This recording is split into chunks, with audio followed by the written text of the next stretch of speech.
Hello ફૂડી friends, કૃષ્ણકા kitchen ખજાનામાં તમારું સ્વાગત છે।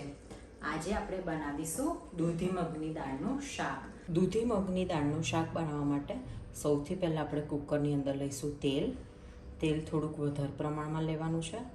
3 to 4 ટેબલ સ્પૂન જેટલું તેલ લેશું। તેલ ગરમ થઈ ગયું છે, લઈશું રાઈ।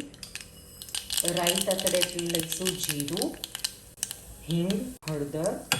હવે દૂધી એડ કરીશું।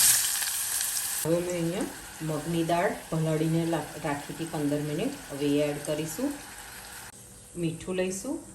હવે પાણી એડ કરીશું, હલાવી દઈએ। હવે આપણે 3 વિસલ વગાડીને કુકર બંધ કરી દઈશું। 3 વિસલ મેં વગાડી દીધી છે।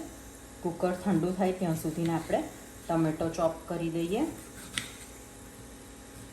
દૂધી મગની દાળનું શાક તમે રોટલી, પરાઠા, રોટલા કોઈ પણ સાથે ખાઈ શકો છો। ખૂબ જ સરસ લાગે છે। ટામેટાની સાથે સાથે આપણે મીઠા લીમડાના પાન છે એ પણ ચોપ કરી દઈએ। હવે આપણે ટામેટાનો વઘાર કરીએ। ક્લે પોટની અંદર મેં તેલ લઈ લીધું છે। 1 ટેબલ સ્પૂન જેટલું તેલ લઈશું। તેલ ગરમ થાય એટલે લઈશું જીરું।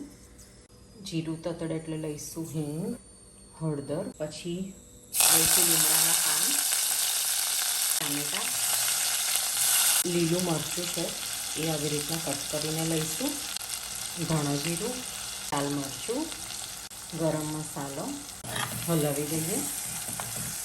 હવે 2 મિનિટ ઢાંકીને ટામેટાં ચડવા દઈએ। ટામેટાં અને મસાલો સરસ સતળાઈ ગયા છે અને આપણે દૂધી અને મગની દાળ પણ રેડી છે। તો હવે મિક્સ કરી દઈએ અને થોડુંક પાણી એડ કરીશું। હવે આપણે લીંબુ લઈશું।